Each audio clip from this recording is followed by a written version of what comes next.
Assalamualaikum warahmatullahi taala wabarakatuh. Selamat datang kembali di channel Cerita Horor. Untuk kisah kali ini masih ada kisah lanjutan, kisah tentang Miftah dan juga Ki Jalut.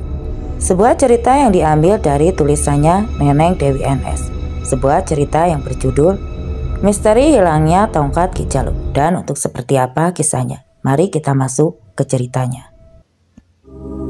Ki Jalut berdiri berkacak pinggang, menatap nanar ke arah depan di mana ia melihat pertarungan antara Gandarwa Wiyasa dan para penjaga di luar rumahnya yang sedang berlangsung. Ki Jalut begitu geram ketika ia melihat secara langsung 4 penjaga lapis kedua yang berupa sosok pocong hitam dan kuntilanak merah sudah berhasil ditumbangkan oleh Gandarwa Wiyasa. Ki Jalut terlihat semakin geram saat tahu jika bekas anak buahnya itu kini malah berkhianat padanya. Sungguh semua di luar dugaannya, karena selama ini Raja Genderuwo dari hutan Sanjang tersebut adalah salah satu abdi yang paling setia dan begitu berbakti padanya. Bahkan bisa dikatakan Gandarwa Wiyasa juga merupakan salah satu sosok jin parawangan andalan dari Ki Jalut, karena memang memiliki kesaktian yang jauh lebih bagus dibanding jin-jin parawangan miliknya yang lain. Kurang ajar, mana Gandarwa Wiyasa berani-beraninya berkhianat sama Aing dan menghabisi penjaga lapis kedua rumah Aing. Aneh, sungguh tolol kau sampai berpihak pada musuh Aing. Lihat saja nanti Aing akan memberikan hukuman yang sangat berat buat maneh Gandarwa Wiyasa, kata Ki Jalut yang begitu geram kepada sosok Gandarwa Wiyasa. Kedua tangannya terkepal. Sosok Ki Jalut bukan sekedar pepesanan kosong sampai ia diberi gelar sebagai Raja Santet dari tanah Pasundan, karena memang ia dikenal memiliki banyak kemampuan santet. Dan kini meskipun hanya berpasung tegak memperhatikan dari jauh, tapi diam-diam Ki Jalut mulutnya mulai merapalkan mantra. Dengan kondisi fisik dan ilmu kanuragan yang sudah pulih kembali, Ki Jalut kini sudah bisa kembali memaksimalkan seluruh kemampuannya. Jangan senang dan bangga dulu maneh Gandarwa Wiyasa karena menjadi pengkhianat Aing. Aing tidak akan tinggal diam. Kita lihat saja nanti. Kita lihat tubuh busukmu akan Aing jadikan pancang tambahan untuk rumah bagian depan Aing, kata Ki Jalut dengan senyum sinis. Tidak lama setelah Ki Jalut merapalkan mantra, ia pun lalu memejamkan kedua matanya. Sebelumnya mengambil posisi bersila, lalu satu tangan kanannya perlahan terangkat ke atas dan membuat gerakan memutar ke kiri dan ke kanan. Awalnya gerakan kanannya itu perlahan, namun semakin lama semakin kencang. Seiring gerakan mulutnya yang juga semakin kencang dan cepat merapalkan mantra yang dia baca.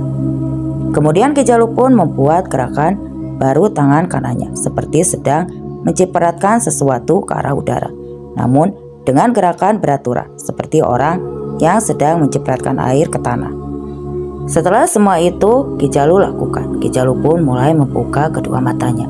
Sementara satu tangannya yang lain yang tadi terkepal spontan ia buka. Tidak lama kemudian dari dalam tangannya itu keluarlah ratusan semut berwarna merah, mirip semut rangrang yang beramburan keluar. Akan tetapi langkah mereka menuju satu titik seperti ada yang menjadi pemberi petunjuk harus ke arah mana mereka berhenti. Sebuah seringai penuh arti pun tersungging di bibir hitamnya. Jangan coba-coba maneh bersikap sombong di hadapan Aing Gandarwa Wiyasa. Semua ilmu kanuragan yang maneh miliki masih belum seujung kukuku. Ilmu kanuragan milik Aing. Sekarang saatnya maneh Aing habisi biar jadi pelajaran buat yang lain, supaya jangan coba-coba berkhianat pada Ki Jalut, si Raja Santet. Hahaha. Tawa Ki Jalut pun menggema di tempat itu. Tidak jauh dari tempat Ki Jalut, Dewi Arum masih sibuk melawan 4 penjaga lapis ketiga rumah Ki Jalut yang berwujud sosok manusia tanpa kepala. Dewi Arum sedikit kerepotan karena sepertinya para penjaga lapis ketiga ini memiliki semacam ilmu kekebalan mirip ajian rawa ronteng, di mana ketika Dewi Arum yang ketiga bertarung berubah memperwujudkan menjadi sosok ular berwarna hijau, berhasil menggigit salah satu bagian tubuh sosok tanpa kepala tersebut. Begitu potongan tubuh yang digigitnya itu jatuh ke tanah secara mengejutkan, melesat kembali terbang menyatu dengan bagian tubuhnya yang semula. Pada awalnya Dewi Arum menyangka kalau itu adalah akibat dia yang kurang kuat menyalurkan energi tenaga dalamnya ketika menggigit bagian sosok tanpa kepala tersebut. Namun ketika ia sudah benar-benar menyalurkan kekuatan sepenuhnya hingga keluar keringat di sekujur tubuh ularnya, hal yang sama justru malah kembali terulang. Hal itu sungguh di luar perkiraan Dewi Arum, yang pada awalnya pertarungan sempat dia menganggap remeh keempat lawannya hanya karena berstatus jongos Ki Jalu. Kalau begini terus, energi kanuraganku akan cepat habis terserapnya. Untuk menghadapi keempat sosok tanpa kepala ini, aku jadi tidak bisa menyimpan energi untuk menghadapi si keparat Ki Jalu, keluh Dewi Arum dalam hatinya. Seraya kembali mencoba membeli tubuh salah satu sosok tanpa kepala itu dan menggigit bagian lehernya. Pertarungan ini cukup menguras tenaga Dewi Arum. Dia pun terus mencoba memutar otak bagaimana caranya agar ia bisa membuat keempat penjaga dengan sosok tanpa kepala itu bisa dibinasakan dengan segera agar tidak terus-menerus menguras energinya. Tidak bisa ia pungkiri, ia juga mulai merasa kelelahan. Bahkan Dewi Arum tidak bisa membayangkan seandainya tadi ketika dia bertarung tidak dibantu oleh sosok Gandarwa Wiyasa. Kurang ajar, mereka sepertinya memiliki ilmu kebal milik Rawa Rontek yang tidak bisa dilumpuhkan dengan ilmu, ucap Dewi Arum. Sepertinya aku tahu kelemahan ilmu sejenis itu. Aku harus terpaksa meminta bantuan Gandarwa Wiyasa untuk membasmi cecunguk-cecunguk ini, rutuk Dewi Arum dalam hatinya. Lalu ketika Dewi Arum memiliki kesempatan, ia langsung melompat ke arah sosok Gandarwa Wiyasa yang tadi terakhir sedang beristirahat sejenak untuk memulihkan energinya. Dewi Arum hendak meminta kepada anak buah Ki Jalu yang sudah berkhianat itu untuk membantunya mengikat keempat sosok tanpa kepala tersebut agar dia bisa lebih mudah membinasakan. Karena Dewi Arum juga tahu kalau salah satu kelemahan ilmu Rawa Rontek itu adalah tidak boleh berpijak di tanah. Kalau bisa, posisi pemilik ilmu hitam tersebut harus digantung agar kesaktian ilmu itu bisa dilumpuhkan dan pemilik ilmu itu bisa lebih mudah untuk dihabisi. Akan tetapi betapa terkejutnya Dewi Arum ketika melihat Gandarwa Wiyasa kini dalam kondisi yang sangat memprihatinkan. Tubuh besarnya yang dipenuhi bulu-bulu lebat berwarna hitam itu sedang dalam kondisi terlentang beralaskan tanah. Akan tetapi seluruh tubuhnya baik pun tangan kaki terikat oleh sebuah tali berwarna coklat tua seperti terbuat dari akar pohon. Mirip akar pohon itu begitu kuat membelit tubuhnya hingga Gandarwa Wiyasa kesulitan untuk bernapas dan talinya seperti seolah tertanam ke dalam tanah. Karena Dewi Arum tidak menemukan ada satupun pepohonan besar yang ada di sekitaran tempat itu, sedangkan wajah Gandarwa Wiyasa terlihat berlubang dan penuh luka gigitan berwarna merah. Dikerubungi ratusan hewan kecil mirip semut rangrang. Namun kalau diamati dari ukuran bentuk dan hewan itu mirip semut rangrang tersebut persis seperti hewan yang keluar dari tanah. Ki Jalu.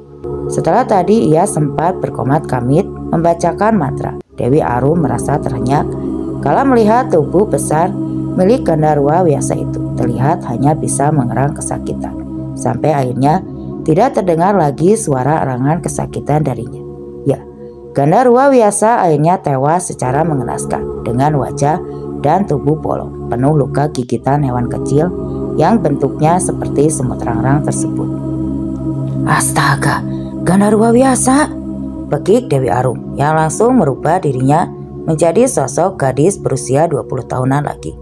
Kemudian dia pun melesat lari dengan kecepatan tinggi karena ingin segera melepaskan ikatan tali yang mengikat jasad tubuh si Raja Monyet dari hutan sancang tersebut.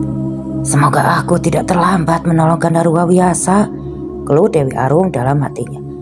Dewi Arum pun memakai ajian pelepas ikatan miliknya. Akan tetapi ikatan tali itu jangankan bisa dilepas dari tubuh Gandarwa Wiyasa, namun justru berubah menjadi sedikit longgar pun tidak. Justru ikatan talinya malah semakin kencang mengikat jasad Gandarwa Wiyasa hingga meninggalkan luka memar membiru di beberapa bagian tubuhnya yang terikat. Kurang ajar, ini pasti ulah si Jalu keparat itu. Sepertinya dia marah besar karena Gandarwa Wiyasa sudah berkhianat menjadi pengikutku, bisik Dewi Arum dengan sangat geram. Ya, bagaimanapun Dewi Arum merasa berutang budi pada sosok Gandarwa Wiyasa yang sudah membantunya. Pada tadinya Dewi Arum sempat hendak mengangkat Gandarwa Wiyasa menjadi muridnya karena dia bisa merasakan kalau sosok Raja Gendarwo itu sebenarnya berhati baik dan sebagai sosok yang tahu balas budi. Sayangnya kini Gandarwa Wiyasa harus meregang nyawa akibat dikirim santet oleh Ki Jalu yang merasa kecewa atas pengkhianatan yang sudah dilakukan. Tanpa terasa air mata Dewi Arum pun berlinang. Tangan kanannya menutup mata kedua Gandarwa Wiyasa yang tewas dengan kedua mata membelalak. Jangan takut Gandarwa Wiyasa, aku pasti akan membalaskan kematianmu, ucap Dewi Arum seraya menyusut sisa butiran air mata yang tadi sempat jatuh di kedua pipinya dengan tangan kanannya. Kali ini aku tidak akan membiarkan kamu hidup, Jalu. Sudah terlalu banyak korban-korban tak berdosa yang sudah jatuh akibat ambisi dan juga kesombonganmu, sambung Dewi Arum seraya meninggalkan sosok jasad Gandarwa Wiyasa yang masih saja dikerubuni hewan kecil mirip semut rang-rang. Bahkan jumlahnya makin lama semakin banyak. Mereka semua tiba-tiba saja keluar berhamburan dari dalam tanah dan terus mengerubungi tubuh besar sosok Gandarwa Wiyasa hingga menutupi tubuh besar Raja Gendarwo tersebut hingga tidak terlihat lagi. Dewi Arum menatap sekilas ke arah jasad Gandarwa Wiyasa dengan hati pilu. Kemudian ia pun lalu berjalan dengan penuh amarah menuju keempat sosok tanpa kepala yang masih berdiri dengan jumawa di hadapannya. Kali ini Dewi Arum sama sekali tidak merubah wujudnya menjadi sosok ular seperti tadi. Namun sorot matanya kali ini jauh lebih ganas dengan nafsu ingin membunuh jauh lebih besar daripada sebelumnya. Kematian Gandarwa Wiyasa yang begitu mengenaskan dan tragis sepertinya menjadi suntikan semangat baru untuk Dewi Arum. Tepat ketika jarak Dewi Arum hanya tinggal 5 langkah lagi dengan 4 sosok tanpa kepala. Tanpa ampun, Dewi Arum langsung maju meringsek menyerang mereka dengan sebuah tombak yang tiba-tiba saja tergenggam di tangannya. Tombak tersebut awalnya tidak ada, bahkan tidak terlihat dipegang oleh Dewi Arum. Namun setelah dipanggil Dewi Arum lewat suitan, kemudian tombak itu mendadak melesat dan langsung dipegang Dewi Arum dengan tangan kanannya. Pada awalnya keempat sosok kepala itu masih tetap menganggap remeh semua serangan yang begitu gencar dilancarkan oleh Dewi Arum. Hal itu wajar karena tadi sedahsyat apapun serangan yang dilancarkan oleh Dewi Arum tidak membuat mereka mati berkat ilmu pasak jiwa yang mereka miliki. Ilmu pasak jiwa ini hampir mirip dengan ilmu rawak rontek, namun bukan untuk golongan manusia, tapi ini versi untuk golongan gaib. Bahkan ketika Dewi Arum dengan lincahnya memutar-mutar tombak dipegang dengan kedua tangannya yang kemudian menghantam tubuh sosok itu secara bergantian. Mereka berempat kini tetap memasang badan seolah merendahkan bahwa tidak ada. Ia berusaha menghindari serangan bertubi-tubi dari Dewi Arum. Akibatnya sungguh fatal. Mereka berempat pun langsung jatuh terdengkang dengan kondisi tubuh hangus seolah seperti terbakar hingga meninggalkan aroma yang cukup mengganggu indera penciuman Dewi Arum. Bahkan Dewi Arum pun refleks menutupi hidungnya karena tidak kuat menahan bau yang berasal dari tubuh keempat sosok penjaga yang tubuhnya terbakar itu. Ki Jalu sempat kaget atas kekalahan keempat penjaga lapis 3 yang selama ini belum pernah ada yang bisa menembus, apalagi menewaskan mereka. Padahal Ki Jalu baru saja bersuka cita atas kematian Gandarwa Wiyasa. Senyum penuh rasa puas yang tadi sempat mewarnai wajahnya kini berubah rasa kesal yang menggunung. Ya, kemarahan Ki Jalu kini sudah benar-benar berada pada puncaknya, ibarat gunung meletus yang siap memuntahkan laharnya. Terutama setelah ia mengenali senjata tombak yang kini dipakai oleh Dewi Arum untuk menghabisi keempat sosok tanpa kepala itu. Ya, itu adalah tombak sakti miliknya yang sempat hilang ketika ia bertarung pertama kali melawan Mita. Dasar siluman ular pencuri, rupanya Mana yang sudah mencuri tongkat sakti senjata andalan Aing yang selama ini Aing cari-cari keberadaannya?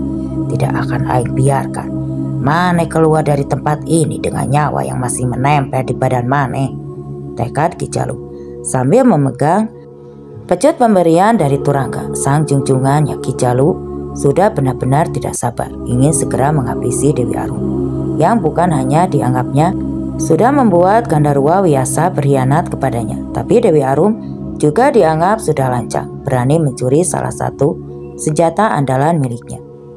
Sementara itu di tempat lain, siang itu Rapi, anak pertama mendiang Pacaya, tampak berjalan tergesa-gesa menuju ke rumah Pak Kobar.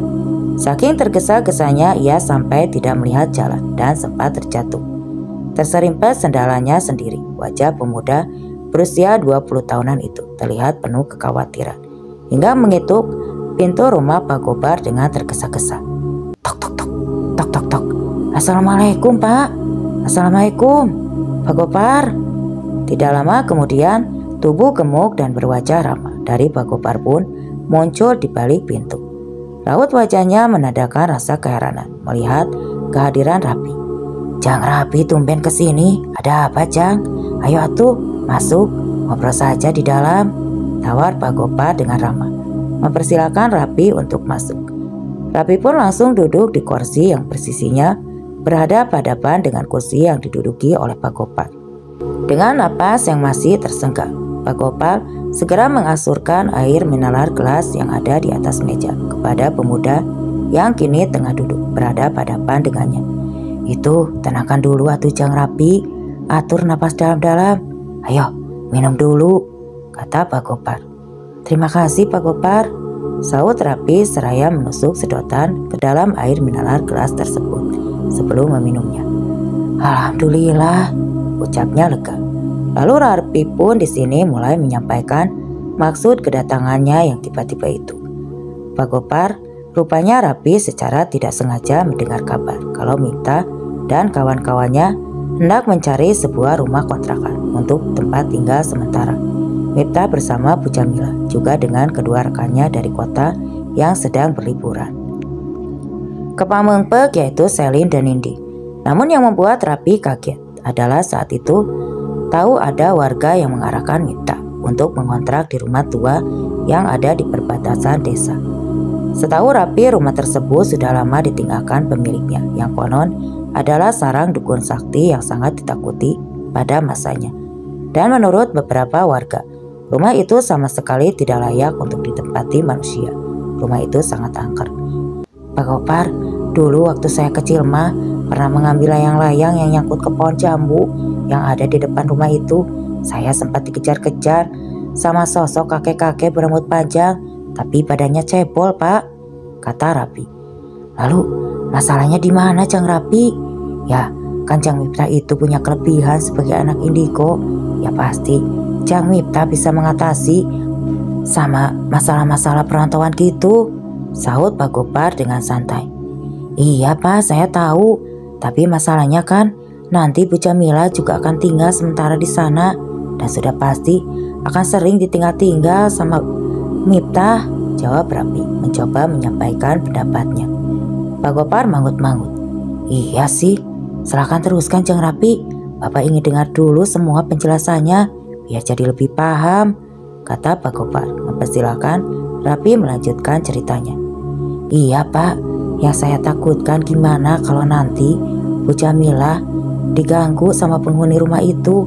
Apalagi kondisi mentalnya kan sedang tidak baik dan Bu Jamila tidak stabil Pak. Kan bisa berabe urusannya Pak kalau nanti Ki Jalu sampai tahu, tanda Rapi. Pak Gopar yang tadi sempat santai, kini wajahnya mulai berubah menjadi tegang. Ia diam-diam membenarkan semua ucapan pemuda yang ada di hadapannya itu. Iya, benar juga ya. Baik-baik Jang Rapi. Sekarang Bapak mulai paham ini. Kasihan juga ya Jang Mipta. Kalau begitu, mana dia juga bawa 2 orang temannya dari kota. Ya, lebih baik sekarang kita pergi ke sana bersama warga sebelum terjadi hal-hal yang tidak diinginkan dengan Jang Mipta, ajak Pak Gopar yang langsung beranjak dari tempat duduknya. Rapi mengangguk tanda menyetujui ucapan Pak Gopar. Dia pun akhirnya melangkah keluar rumah. Sementara itu, Mita dan Nindi masih kaget dengan Selin yang sepertinya dirasuki sosok perempuan yang ada di dalam kaca rias kuno tadi. Keduanya pun segera mengambil sikap waspada. "Keluar kamu dari tubuh gadis ini," perintah Mita. "Ya, gak ada kerjaan banget, merasuki orang yang gak ganggu," timpal Nindi setengah membentak. Namun gertakan keduanya tidak membuat sosok perempuan yang merasuki tubuh Selin bergeming. Ia malah makin menjadi-jadi, membuat Selin jadi terus-menerus memainkan rambutnya sambil bersenandung. Mita memandang ke arah Nindi. "Itu senandung kok mirip sama kawi yang suka dinyanyikan para sinden gak sih?" tanya Mita yang ingin meminta jawaban pendukung dari Nindi atas keraguannya. Iya, jangan-jangan sosok yang merasuki tubuh Selin ini dulunya seorang sinden." Nindi malah balik bertanya. "Bisa jadi," saut Mita singkat. Rupanya Mita sedang memutar otak bagaimana caranya agar ia bisa mengeluarkan sosok perempuan itu dari tubuh Selin tanpa harus menyakiti Selin. Kamu keluar gak dari tubuh Selin? Kalau tidak, aku akan bakar kamu," ancam Mita dengan wajah garang. Namun sosok perempuan yang tadi merasuki Selin bukannya takut, malah ia semakin kencang. Ia tertawa cekikikan, suaranya seolah menggema di seantero kamar itu, hingga memekakan telinga Mita dan Nindi yang tanpa mereka berdua sadari. Dari telinga dan hidung mereka tiba-tiba saja mengeluarkan darah segar. Mita dan Nindi mencoba sekuat tenaga untuk bisa melawan energi negatif yang cukup gelap yang kini mencoba menyerang pertahanan mereka. "Perkuat bacaan ayat kursimu," perintah Mita kepada Nindi dengan memakai bahasa telepati yang hanya bisa didengar oleh mereka berdua. Ya, sebagai kaum indigo mereka diberkahi salah satu kelebihan untuk bisa berkomunikasi lewat bahasa batin atau yang lebih sering dikenal dengan istilah telepati. "Wah, dia nantangin kita tuh Mip, kita ajar saja yuk Mip, agak pakai lama biar makhluk rendahan itu tahu rasa," sungut Nindi yang memang kalau bicara suka ceplas-ceplos dan tidak memiliki rasa takut sedikit pun. Mita tidak langsung menanggapi ucapan dari Nindi.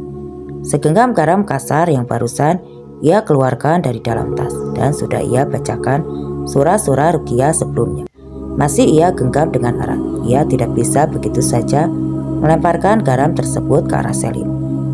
Sedangkan Nindi yang sudah tidak sabaran pun mulai kesal melihat tingkah Mita yang dinilainya terlalu banyak berpikir dan terlalu mempertimbangkan banyak hal. "Kamu kelamaan mikir, Mip. Nanti sukmanya Selin ke bawah sosok sialan ini, baru nyesel," sungut Nindi yang langsung merogoh saku celana jeansnya, mengambil tasbih pemberian Bu Cahaya, ibunya.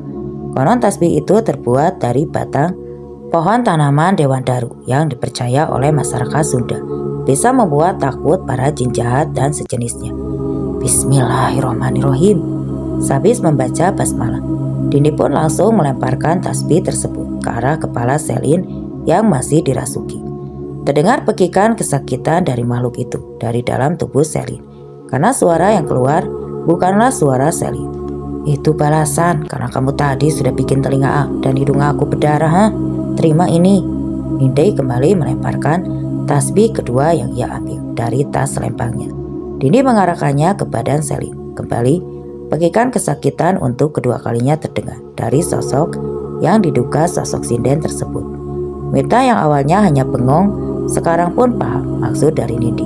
Rupanya Nindi ingin mengalihkan perhatian sosok itu dengan berkali-kali melemparkannya dengan tasbih batang Dewan Daru itu agar Mita bisa mengeluarkan sosok itu dari belakang, tepatnya dari punggung Selin.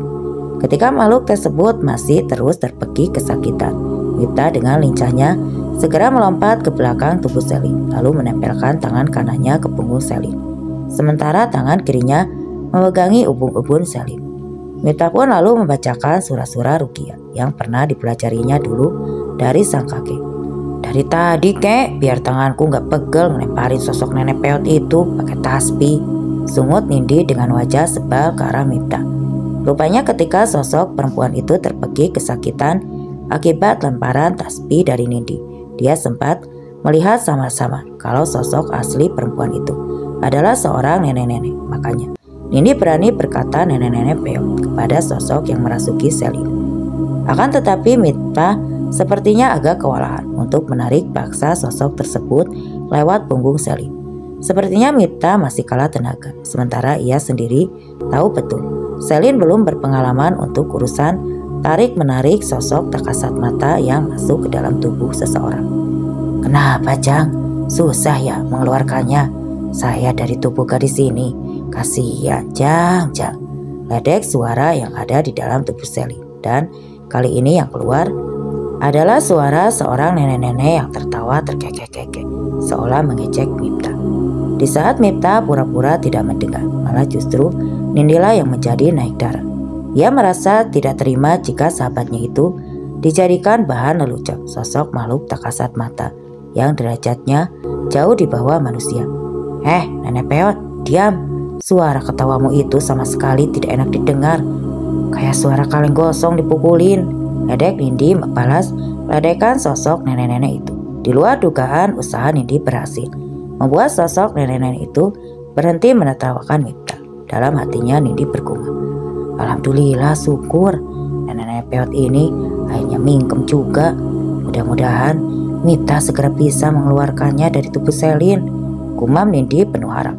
Dan tanpa sepengetahuan Mita, Nindi diam-diam memanggil seseorang lewat telepati. "Maaf Mip, bukannya aku meragukan kemampuanmu ya, tapi ya ini sekedar buat jaga-jaga agar kamu tidak sampai celaka," batin Nindi yang kemudian segera memejamkan matanya sejenak. Sedangkan Mipta meskipun hatinya kesal dan gondok luar biasa, namun lebih memilih untuk tidak menanggapi ucapan dari makhluk itu. Ia takut jika nanti konsentrasinya akan terpecah. Ia terus berusaha fokus membacakan ayat-ayat ruqyah hingga pada satu kesempatan usahanya pun mulai membawakan hasil. Bagian dari kepala sosok nenek-nenek sinden itu sudah berhasil ia tarik sedikit, namun tenaga Mipta masih belum bisa memaksimalkan untuk menarik keseluruhan sosok makhluk nenek-nenek tersebut. Keringat dingin mulai mengucur membasahi tubuh Mipta. Energi murninya mulai terkuras sedikit demi sedikit. Sementara sosok nenek-nenek itu tidak kunjung berhasil ia keluarkan dari punggung Selin. Celaka kalau begini mah. Energi murniku akan makin banyak yang tersedot oleh nenek peot ini, malah yang bakalan makin kuat, gerutu Mipta. Rasa cemas mulai terpahat di wajah orientalnya. Sudahlah, jangan so hebat kamu ini, masih belum bisa mengalahkan aku. Sana, lebih baik kamu pulang dan cuci kaki, lalu tidur. Biarkan saja gadis ini di sini menjadi teman. Terdengar suara sosok nenek-nenek itu kembali meledek dan meremehkan kemampuan Mipta. Sampai akhirnya sebuah suara yang sangat dikenal Mipta tiba-tiba terdengar membentak sosok nenek-nenek yang masih bersemayam di dalam tubuh Selin. "Dasar kamu, nenek-nenek bau tanah, bukannya taubat, malah masih saja suka berbuat jahat. Biar aku saja yang memberikan dia pelajaran dan Mipta," seru sosok perempuan yang baru saja datang itu tanpa menunggu jawaban dari Mipta. Langsung melesat terbang menuju ke atas ubun-ubun Selin. "Nimas Ayu," seru Mipta hampir tidak percaya dengan apa yang dilihatnya. Ya, kini di hadapannya sudah berdiri seorang perempuan berpakaian ala adat Bali dengan ciri khas ada sekuntum bunga Kamboja menyelip di telinganya. Sedangkan Nindi hanya mesem-mesem saat Mipta mengalihkan pandangannya ke arahnya. Kini Mipta tahu kalau tadi Nindilah yang sengaja memanggil sosok menjaganya itu untuk membantu Mipta. "Silahkan minggir dulu beli Mipta, biar nenek peot yang keras kepala ini aku habisi sekalian," ucap Nimas Ayu yang sepertinya ikut gerak karena tadi lewat telepati Nindi sempat bercerita kalau sosok nenek peot itu berkali-kali sudah meledek dia dan juga Mipta. Mipta pun langsung menyingkir. Ia memberikan ini kepada Nimas Ayu membantunya. Nindi yang merasa kasihan melihat Mipta yang terlihat kelelahan akibat terlalu banyak terkuras energinya, segera menyerahkan sebotol air minum yang dibawanya. Mipta pun langsung meraih botol minum itu dan mendekaknya sampai habis. "Makasih Nin," kata Mipta seraya menyerahkan kembali botol berisikan air minum itu ke Nindi. Sambil tersenyum, Nindi pun kembali memasukkan botol minum tersebut ke dalam tasnya. Sementara itu di dalam satu kali lompatan, Nyai Nimas Ayu sudah berdiri melayang tepat di atas ubun-ubun kepala Selin. Telunjuk tangan kanannya diarahkan tepat di ubun-ubun kepala Selin. Kemudian ia pun membuat gerakan berputar-putar seperti sedang memutarkan gangsing. Tiba-tiba saja asap keluar mengepul dari ubun-ubun kepala Selin. Lalu terlihat ada bayangan halus yang sedikit demi sedikit mulai keluar, diiringi dengan suara teriakan kesakitan dari sosok nenek-nenek itu yang sepertinya tetap menolak untuk keluar dari tubuh Selin. Keluar! Apa kau tak sadar semakin lama sosokmu berada di dalam tubuh gadis ini, dia akan semakin tersiksa, dirasuki oleh susuk busukmu itu, bentak Nyai Nimas Ayu. Hajar saja Nyai, tuman, biar berkurang satu sosok sampah di rumah tua ini, teriak Nindi mencoba menghasut Nyai Nimas Ayu. Ampun, tolong jangan bunuh aku. Aku hanya disuruh oleh tuanku untuk masuk ke dalam tubuh gadis ini karena auranya begitu wangi. Terdengar suara nenek-nenek itu memohon mengiba kepada Nyai Mas Ayu agar jangan sampai dihabisi. Tuanmu siapa? Tuanmu itu siapa? Tanya Nyai Mas Ayu dengan suara keras. Aku tidak berani bilang, aku takut nanti tuanku akan menghukumku, sahut sosok nenek-nenek itu dengan suara bergetar seperti ketakutan. Baik bila itu memang maumu. Nyai Nimas Ayu yang sudah habis kesabarannya itu sedari tadi mencoba membujuk sosok nenek tua itu. Akhirnya ia menarik paksa sosok dari tubuh Selin dalam satu tarikan dengan energi yang tersalur sepenuhnya ke arah telunjuk tangan kanannya. Sosok nenek-nenek itu pun akhirnya berhasil ditarik keluar oleh Nyai Nimas Ayu. Saat itulah tubuh Selin pun tiba-tiba saja ambruk. Selin jatuh pingsan. Nyai Nimas Ayu yang sudah menduga jika Selin akan jatuh pingsan dengan sigap segera menyambut tubuh Selin agar jangan sampai jatuh terbanting ke lantai. Kalau tidak, hal itu akan membuat Selin jatuh dengan kepala pecah kalau dibiarkan. Akan tetapi kelegaan dari Nyai Nimas Ayu itu malah dimanfaatkan oleh sosok nenek-nenek itu untuk melarikan diri. Ia spontan hendak terbang menembus tembok yang ada di depannya. Beruntung Nindi dan Mita sempat melihatnya karena mereka berdua pun langsung menghadap. Mau kabur kemana kau, nenek-nenek peot? Tanya Nindi sambil berkacak pinggang sebelum kabur. Rasakan dulu semburan garam kasar ini ya, enak sekali saja, kata Mita dengan nada bicara sengaja mengajak kepada sosok nenek-nenek tersebut, seraya menunjukkan arah garam kasar yang kini sudah berada di telapak tangannya. Sosok nenek-nenek itu langsung beringsut mundur. Ia sedikit gentar karena ia tahu bahwa garam kasar yang ada di dalam genggaman tangan Mita itu sudah dibacakan ayat kursi dan surah-surah lain dalam Al-Quran yang sangat ditakutinya. Sial, aku jadi gagal kabur gara-gara dua bocah ingusan ini, sungut sosok nenek-nenek itu. Mita pun langsung melemparkan garam itu kepada sosok nenek-nenek yang tadi sudah keluar dari tubuh Selin. Suara lolongan kesakitan langsung terdengar menggigitkan bulu kuduk. Sampai di situ, Nindi juga tidak mau kalah. Ia melemparkan tasbih batang dewan daharu itu miliknya ke arah wajah sosok itu. Kemudian terdengarlah suara ledakan kecil. Efeknya sungguh mengerikan. Tubuh sosok nenek-nenek itu pun meledak dan pecah berkeping-keping seperti sebuah benda hancur terkena ledakan.